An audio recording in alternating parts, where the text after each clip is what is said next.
আচ্ছা দিদি, একটা কথা জিজ্ঞাসা করব? হ্যাঁ বলো না। তুমি আমাদের এই পুকুরে দানব কাতলাকে কখনো দেখেছো? ও বাবা, ও মাছের কথা মুখেও এনো না, তোমার দাদা জানতে পারলে খুব রাগারাগি করবেন। আমি যখনই কাউকে মাছের কথা জিজ্ঞেস করি সবাই আমাকে চুপ করিয়ে চলে যায়, কেন বলো তো? এটা কি কোনো অভিশপ্ত মাছ? অভিশপ্ত কিনা জানি না, তবে ওটা একটা দানবাকৃতি মাছ। ওই মাছটা কত বড় জানো? প্রায় 25 কিলোর কাছাকাছি।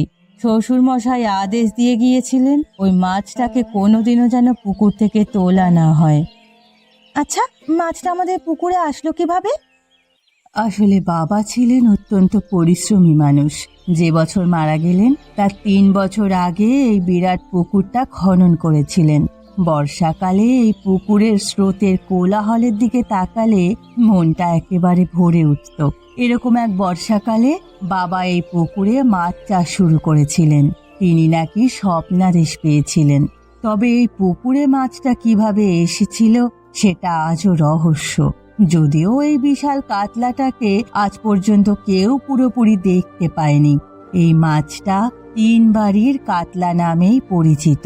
আমাদের বড় পুকুরেও অনেক মাছ রয়েছে, তবে এত বিশাল বড় কাতলা ওই পুকুরেও কোনোদিনও দেখা যায়নি। কেউ যখন দেখেনি তাহলে প্রমাণ কি যে এমন কোনো মাছ আদৌ এই পুকুরে রয়েছে? আমি তো বাবা নিজের চোখে না দেখে বিশ্বাস করব না। এসব কথা আমার কাছে বলেছ ঠিক আছে, অন্য কাউকে ভুলেও বলো না ছোট, এটা আমাদের বিশ্বাস। আর তাছাড়া বাবা যখন বলে গেছেন তখন বাবা নিশ্চয়ই দেখেছেন, তাই না? কি জানি, আমার তো এসব গল্প কথা মনে হয়। দেখো, আজ তুমি যেটা নিয়ে হাসছো কাল সেটাই তোমার কাছে সব থেকে বেশি বিশ্বাসের জিনিস হয়ে উঠবে।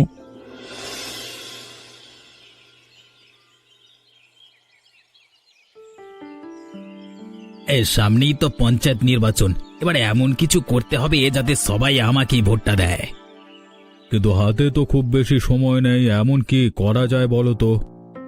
আমার মাথায় একটা দারুণ বুদ্ধি এসেছে, অবশ্য তোমরা রাজি হবে কিনা সেটাই ভাবছি। তুমি যা বলবে আমরা সেটাই করব, কিন্তু তাতে যেন কাজ হয়। অলোক, তোমার মাথায় কি বুদ্ধি এসেছে সেটা বলো। আমাদের পুকুরের ওই দানবাকৃতি কাতলা মাছটাকে মেরে যদি গ্রামের সবাইকে খাওয়ানো যায় তাহলে কেমন হয় বলো তো? সবাই কিন্তু এতে বেশ আনন্দ পাবে আর ভাববে আমরা কাউকে ভয় পাই না, গ্রামবাসীর আনন্দের জন্য সবকিছু করতে পারি। হ্যাঁ, কিন্তু বাবা তো এটা নিষেধ করে গেছিলেন।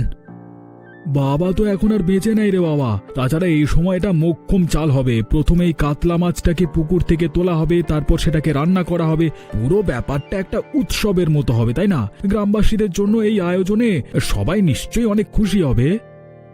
দেখো, তোমরা যেটা ঠিক মনে করো করবে, আমার কোনো আপত্তি নাই। প্রভাতের ভালোর জন্য আমি সবকিছু করতে পারি, এমনকি বাবার কথা অমান্য করতে পারি। তাহলে ঠিক আছে, আমি আজকেই গ্রামবাসীকে জানিয়ে দেব যে খুব শীঘ্রই পুকুর থেকে 3 বাড়ির বড় কাতলা তোলা হবে। তবে দেখো, এসব করতে গিয়ে আবার যেন কোনো বিপদ না হয়। এত ভয় পেলে কি আর চলে দাদা? জীবনে একটু তো রিস্ক নিতেই হবে, তাই না? আর এমনিতেও শকুনের অভিশাপে গরু মরে না, আর সেখানে একটা বড় কাতলা মাছের অভিশাপে আমাদের কি বার হবে? বরং এই হই হুল্লোড়ে গ্রামবাসীকে কয়েকদিন উল্লাসে মাতিয়ে রাখা যাবে। আর সেই সুযোগে টিপসই দিয়ে গ্রামের বাকি জমিগুলো আমাদের নামে করে নেওয়া যাবে। হ্যাঁ,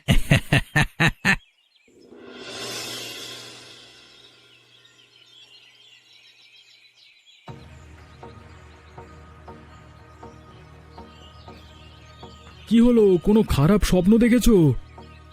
বাবা বললেন। কি বললেন? কি বললেন? কি হয়েছে বলো আমাকে। ওই মাছ বিক্রি করলে অভিশাপ লাগবে, আমাদের সংসার ভেঙে ছারখার হয়ে যাবে। তুমি পারো বটে। এরকম ছেলে মানুষই স্বপ্ন দেখে কেউ ভয় পায় নাকি? ছেলে মানুষই না, তুমি বুঝতে পারছো না। তোমরা কি সত্যি সত্যি ওই মাছটাকে মেরে ফেলবে? হ্যাঁ, সব আয়োজন হয়ে গেছে। জাল, বড়শি সব জোগাড় করা হয়ে গেছে। মাছটাকে তুলে তারপর কেটে রান্না করে গোটা গ্রামবাসীকে খাওয়ানো হবে। তুমি অনেক বড় ভুল করছো। এভাবে তুমি নিজের পরিবারের ক্ষতি ডেকে এনো না। মাছটাকে পুকুরেই থাকতে দাও, আমি তোমার পায়ে পড়ি, তুমি এসব আটকাও। আরে ঘুমাতো, যত সব উল্টোপাল্টা কথা। 3 ভাই কোনো সিদ্ধান্ত নিলে সেটা বদলানোর সাধ্য কারণ নেই। ওই মাছটাকে আর কেউ বাঁচাতে পারবে না, যত সব। আমি বাঁচাবো ওই মাছকে। আমি কিছুতেই বাবার আদেশ অমান্য করতে দেব না।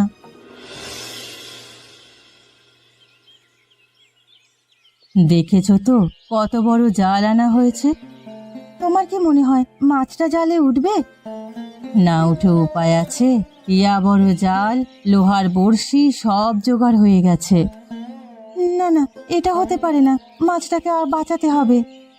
কি সব আবোল তাবোল বকছো? তুমি আবার মাছটাকে বাঁচাতে যাবে কেন? মাছটাকে মেরে ফেললে অমঙ্গল হবে, আমাদের পরিবারের সুখ শান্তি সব ছারখার হয়ে যাবে। তাই এসব কে করবে শুনি? ওই মাছটা? হ্যাঁ হ্যাঁ, ওই মাছটা। ওর অভিশাপ লাগবে আমাদের উপর।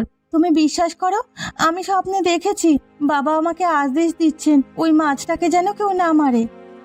তোমার কি মাথা খারাপ হয়ে গেছে? সবকিছু আয়োজন হয়ে গেছে, গ্রাম শুদ্ধ মানুষ উৎসবের অপেক্ষা করছে, আর তুমি বলছো মাছটাকে মারা যাবে না? তোমার বর্দার রাগ তো চেনো না, ওনার কথা ভুলেও অমান্য করো না। আমি বেঁচে থাকতে ওই মাছটাকে কেউ মারতে পারবে না, দরকার হয় আমি নিজের প্রাণ দিয়ে ওকে রক্ষা করব। দুদিন আগেও তার অস্তিত্ব নিয়ে ঠাট্টা করছিলে, সবকিছুকে গল্প কথা ভাবছিলে, আর সেই গল্প কথার জন্য প্রাণ দেওয়ার কথা বলছো? তুমি কি পাগল হয়ে গেলে নাকি? আমি তো কিছুই বুঝতে পারছি না। আমি একদম ঠিক আছি দিদি, তুমি শুধু আমায় সাহায্য করো, নয়তো আমি কিছুতেই এই পাপ আটকাতে পারবো না। দেখো, মাছটাকে পুকুর থেকে তোলা হবেই, তুমি বরং মাছটাকে আবার জলে ছেড়ে দিও, তাহলে গ্রামের সবাই ভাববে মাছটার মধ্যে অলৌকিক শক্তি আছে, তখন আর কেউ মাছটাকে মারবে না। তোমাকে যে কি বলে ধন্যবাদ জানাবো। আমি যে তোমাকে এমন পরামর্শ দিয়েছি সেটা কিন্তু তুমি আবার কাউকে বলো না যেন, নইলে কিন্তু আমার মরা ছাড়া আর উপায় থাকবে না। এসব তুমি কি বলছো? প্রাণ গেলে আমার যাবে, আমি এই পরিবারের কারো কোনো ক্ষতি হতে দেব না।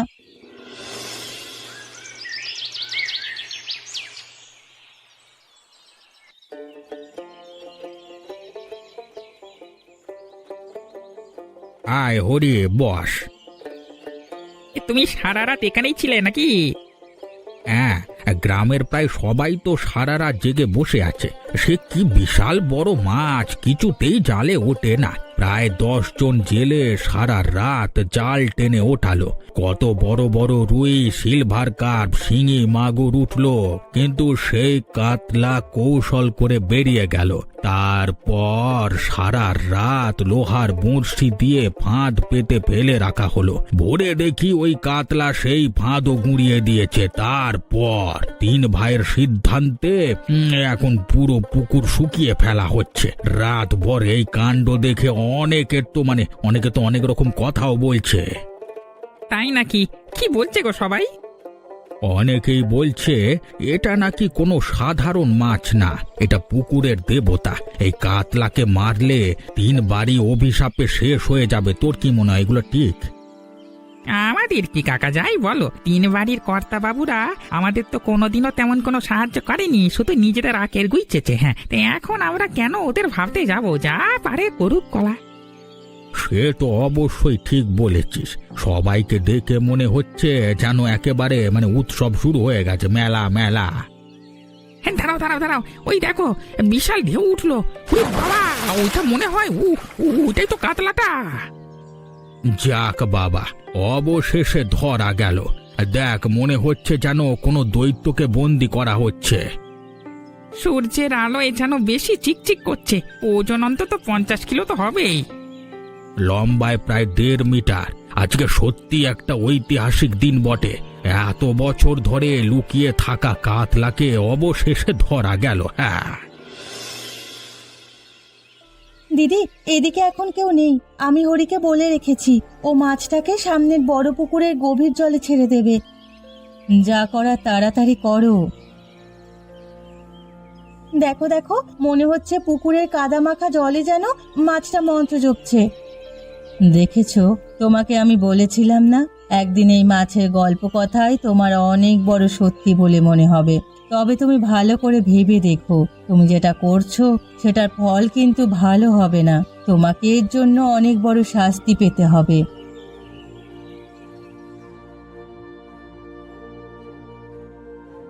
আমি এসে গেছি বৌদি, কি করতে হবে বলো? এই মাছটাকে নিয়ে গিয়ে সামনের বড় পুকুরটায় ছেড়ে দাও। খুব সাবধান, কেউ যেন না দেখে। আর এই নাও, তুমি যে মহান কাজটা করছো তার জন্য আমার এই বালাটা তুমি রাখো। না বৌদি, আমার এটা লাগবে না, আমি এক্ষুনি যাচ্ছি।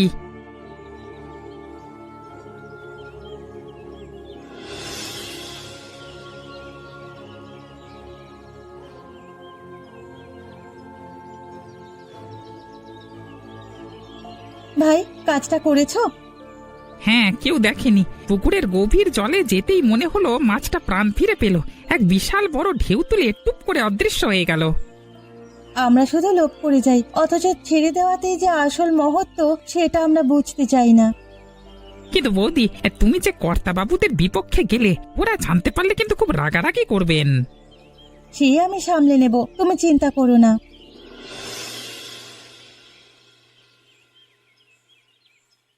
এই কাজটা ছোট বৌমা কেন করেছে? ও স্বপ্ন দেখেছিল মাছটাকে মারলে আমাদের পরিবার ধ্বংস হয়ে যাবে, তাই বোধহয় ও। আমার সিদ্ধান্ত অমান্য করায় ওর কি শাস্তি হতে পারে তোমার কোনো ধারণা আছে? আমি জানতাম না যে ও এমন কোনো কাজ করবে। বিশ্বাস করো দাদা, আমি যদি টের পেতাম তাহলে আমি ওকে আটকাতাম। ছোট বৌমা অনেক বড় ভুল করেছে, ওকে এই বাড়ি ছেড়ে চলে যেতে হবে। তোমরা ওকে এত কঠিন শাস্তি দিও না। একবার মানিকের কথা তো ভাবো, ও কি করে ওর মাকে ছাড়া থাকবে। আমার সিদ্ধান্ত আর পাল্টাবে না লোক। তুমি ছোট বৌমাকে গিয়ে কথাটা জানিয়ে দাও। আজকের দিনটা এ বাড়িতে ওর শেষ দিন। তুমি তো জানো দাদা, ও অনাথ। এই বাড়ি ছাড়া ও যাবার কোনো জায়গা নেই, কোথায় যাবে ও? আমাদের সিদ্ধান্ত অমান্য করবার আগে ওর এসব ভাবা উচিত ছিল।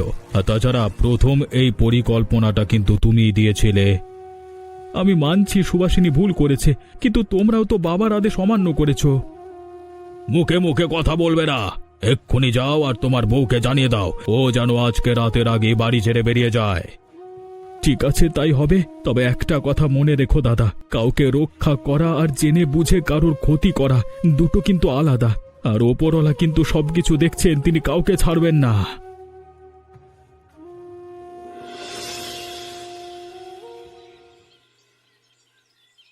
তুমি এত বড় একটা কাণ্ড ঘটানোর আগে একবার তোমাকে জানাতে পারতে।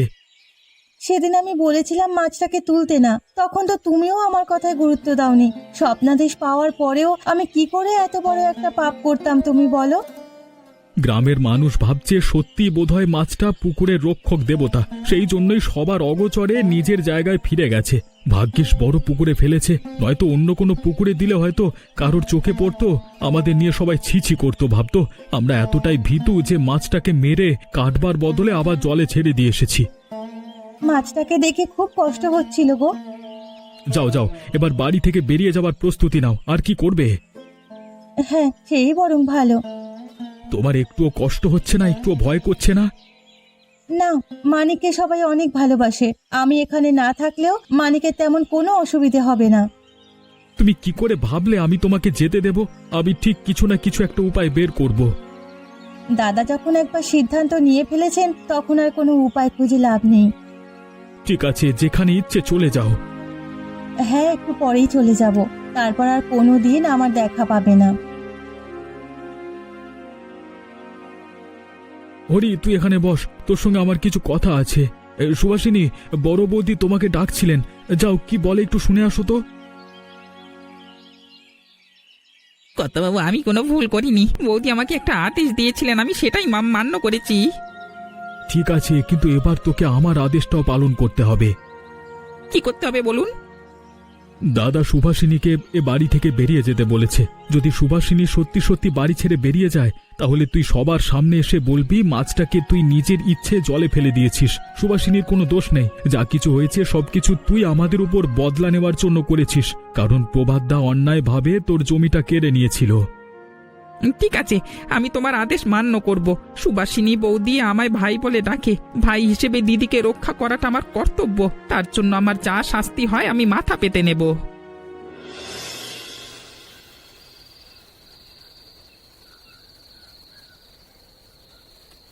দেখো, মেয়েটার বয়স কম, অত বুদ্ধি শুদ্ধি হয়নি।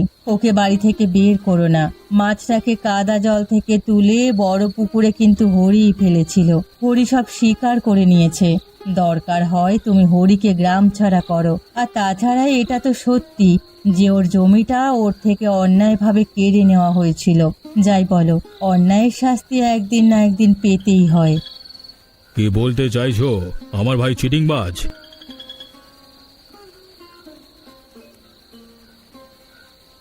কর্তাবাবু এক্ষুনি চলুন, সর্বনাশ হয়ে গেছে। কি হয়েছে? ছোট বৌদি বাড়ি ছেড়ে চলে গেছে। ছোট কর্তাবাবু আর মেজো কর্তাবাবু খুঁজতে বেরিয়েছিলেন। মেজো কর্তাবাবুকে সাপে কামড় দিয়েছে, দাদাবাবু মারা গেছে।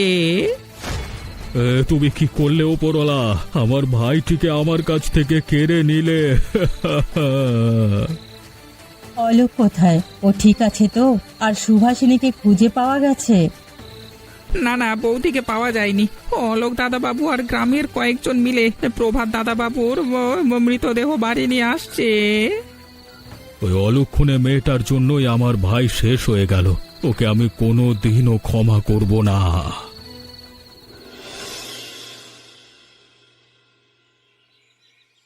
দেখেছি শরীর মাছটার অভিশাপে কি অবস্থা হলো।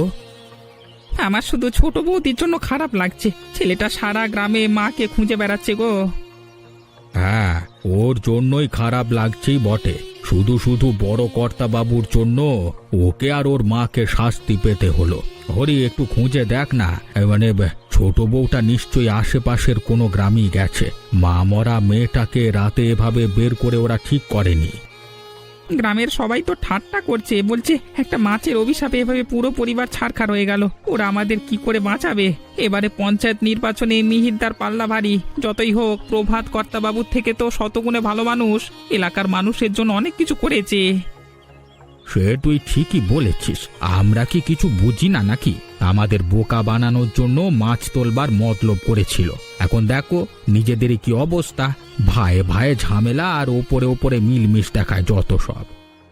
ঠিক আছে, আমি এখন যাই, দেখি ছোট বৌদির কোনো খোঁজ পাওয়া যায় কিনা।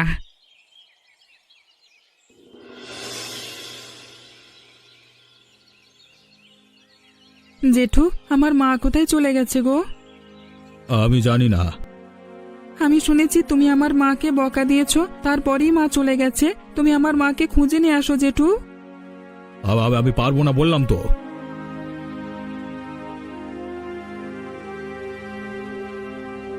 দেখেছো তো ছেলেটার কি অবস্থা? এখনো জেদ ধরে থাকবে? তোমার জেদের জন্য আজ আমাদের পরিবারের এই অবস্থা। কে? আমার জন্য এই অবস্থা? হ্যাঁ, তুমি যদি প্রভাতকে একটু সদ্বুদ্ধি দিতে তাহলে এই গ্রামে ওর নামে এত দুর্নাম হতো না। ছোট বাড়ি থেকে চলেও যেত না। আর না তো প্রভাত সাপের কামড়ে মারা যেত।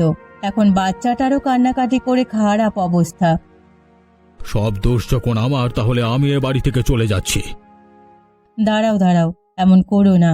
সারা গ্রামের মানুষ আমাদের নিয়ে ঠাট্টা করছে, তুমি আর লোক হাসিও না। আমি লোক হাসাচ্ছি? আমি আমার ভাইকে হারিয়েছি, আর তোমার এসব লোক হাসানো মনে হচ্ছে? তুমি তোমার ভাইকে হারিয়েছো, এবারও কি মানিককে হারাতে চাও? দেখো ছেলেটা কেমন করছে। মানিক, এই মানিক, কি হয়েছে?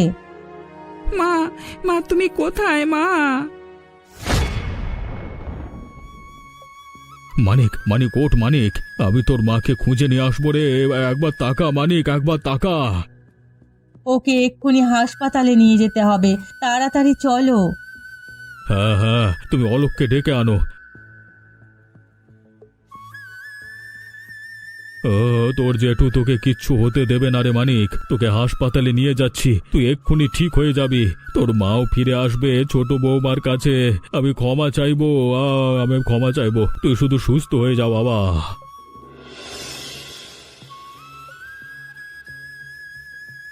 হায় ওপরওয়ালা, তুমি আমাদের বংশের প্রদীপ মানিককে সুস্থ করে দাও। আমার পাপের শাস্তি তুমি ওকে দিও না। ও তো একটা অবোধ বাচ্চা। বাবা তো আমার উপরেই এই পরিবারের দায়িত্ব দিয়ে গেছিলেন। আমি আমার দায়িত্ব পালনে ব্যর্থ হয়েছি। না আমি প্রভাতকে ঠিক ভুলের শিক্ষা দিতে পেরেছি, না আমি সুভাষিনীকে যোগ্য মর্যাদা দিতে পেরেছি, আর না আমি বাবার আদেশ পালন করতে পেরেছি। ওপরওয়ালা তুমি আমাকে নিয়ে নাও, কিন্তু মানিককে সুস্থ করে দাও। তুমি যতক্ষণ না মানিকের জ্ঞান ফেরাবে আমি জলও পান করব না, এই মন্দিরেই থাকবো।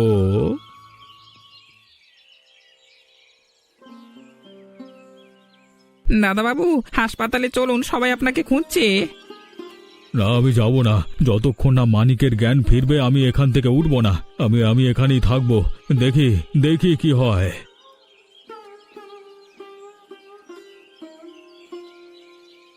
আমি ফিরে এসেছি দাদা, আপনি হাসপাতালে চলুন।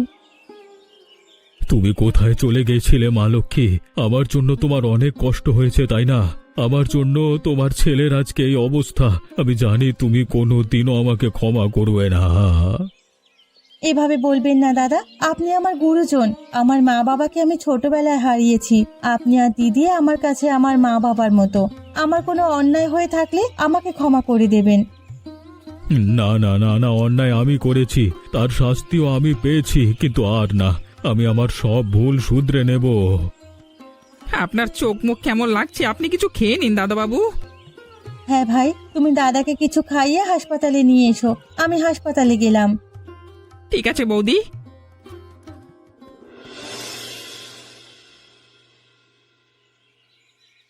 জেঠু, তুমি এখানে মাইক নিয়ে এসেছো কেন?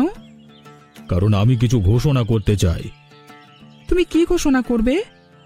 তুমি চুপ করে এখানে বসো, একটু পরেই সব জানতে পারবে। তুমি এমন কিছু বলো যাতে গ্রামের সবাই তোমাকে প্রশংসা করে। হ্যাঁ মানিক, আমি আমার ভুলগুলো শুধরে নেওয়ার চেষ্টা করছি। আমি আপনাদের সবার কাছে ক্ষমা প্রার্থী। আমি আজকে কিছু কথা বলতে চাই। আমি হয়তো গ্রামের প্রভাবশালী ব্যক্তি, কিন্তু আমি কখনো তোমাদের কাছের মানুষ হয়ে উঠতে পারিনি। তোমাদের প্রাপ্য জমির ভাগ তোমরা পেয়ে যাবে। আর হ্যাঁ, আমি এত বছরে যা কিছু টাকা পয়সা জমিয়েছি তার বেশিরভাগটাই আমি একটা ভালো কাজে খরচ করতে চাই। আমি আমার ভাইয়ের স্মৃতির উদ্দেশ্যে আমাদের গ্রামে একটা উচ্চ বিদ্যালয় তৈরি করতে চাই, যার নাম হবে প্রভাত ফেরি হাই স্কুল। জেঠু, আমিও কি তাহলে এই স্কুলেই পড়বো? হ্যাঁ, তুমি এই স্কুলেই পড়বে। আমি কথা দিচ্ছি, আগামী দিনে তোমরা আমাকে সব সময় পাশে পাবে। আর হ্যাঁ, আমি আমার বাড়ির লক্ষ্মী সুভাষিনীকে বাড়ি থেকে বের করে দিয়েছিলাম। অনাথ মেয়েটা রাতে ওর দিদির বাড়িতে আশ্রয় নিয়েছিল।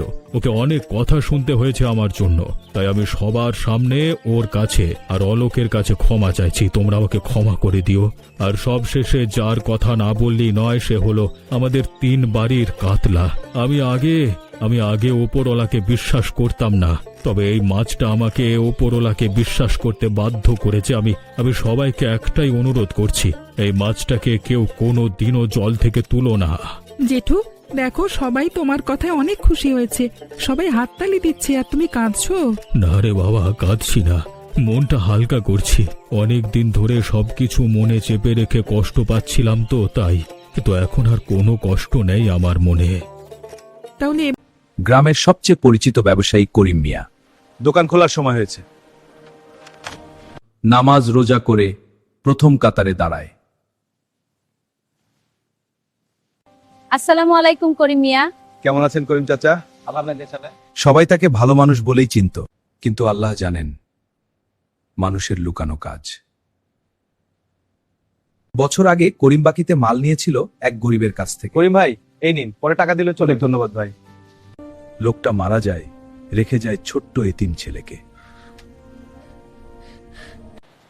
সাহস করে সে বাবার টাকার জন্য দোকানে আসে। চাচা, আব্বার টাকা।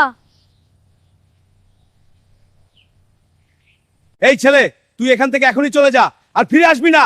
যা, তাড়াতাড়ি যা। ভয়ে ছেলেটা চোখ মুছতে থাকে। এই কান্না মানুষের চোখে পড়েনি, কিন্তু আকাশের মালিক দেখেছিলেন। এতিমের হক মেরে খাওয়া বড় গুনাহ। জি ইমাম সাহেব। এসব কথা দিয়ে দোকান চলে না। রাতে ঘুম আসে না করিমের। স্বপ্নে দেখে দোকান জ্বলছে, দেখে দূরে দাঁড়িয়ে ছেলেটা কাঁদছে।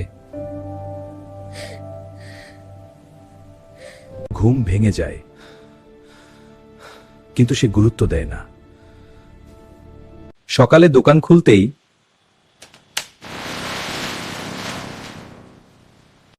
হঠাৎ শর্ট সার্কিট হয়। মুহূর্তে আগুন ধরে যায়। লোকজন ছুটে আসে আগুন নেভাতে, কিন্তু আগুন ছড়াতে থাকে। করিম হাঁটু গেড়ে বসে পড়ে। চোখ দিয়ে পানি পড়ছে। দোকান পুড়ে ছাই হয়ে যায়।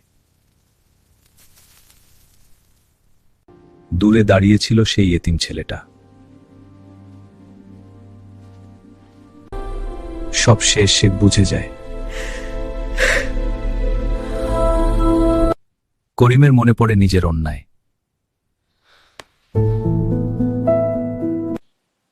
লজ্জায় মাথা নিচু করে এগিয়ে যায়। বাবা, আমাকে মাফ করো। শেষে টাকাটা ছেলেটার হাতে দেয়। ছেলেটা কিছুক্ষণ চুপ করে থাকে। আমি টাকা চাইনি, আমি শুধু আব্বার হক চাইছিলাম। এই কথা করিমকে ভেঙে দেয়।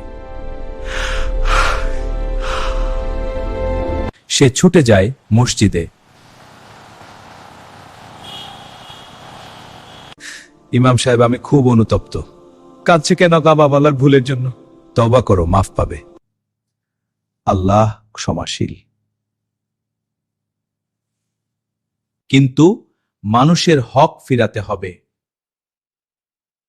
করিম মাথা নেড়ে রাজি হয়। সে গরিবদের সাহায্য শুরু করে। এই নিন, এটা আপনাদের জন্য। ধন্যবাদ। নতুন করে ছোট দোকান তোলে। এবার সততার সাথে ব্যবসা করে। কত দাম এই শাকের? প্রতি কেজি 30 টাকা, একদম সঠিক দাম। এতিম ছেলেদের নিয়মিত সাহায্য করে। ধন্যবাদ চাচা। ছেলেটার মুখে হাসি ফেরে। নতুন দিনের আলো ওঠে। আল্লাহ আমার পাপ ক্ষমা করুন, আমার হৃদয় শুদ্ধ করুন, আমাকে হেদায়েত দিন। আমিন। আল্লাহের রহমতের দরজা খোলা থাকে। অনুশোচনায় বদলে যায় করিম। এতিমের হক নষ্ট করো না। ভালো কাজেই আসে শান্তি। ইমাম সন্তুষ্ট হয়ে তাকান। ছেলেটা পড়াশোনা শুরু করে। করিম দূর থেকে তাকিয়ে থাকে। গ্রামে নেমে আসে শান্তি। এবার করিমের নামাজ হয় মন থেকে। এই আগুন দোকান নয়, করিমের অন্যায় পুড়িয়ে দিয়েছে।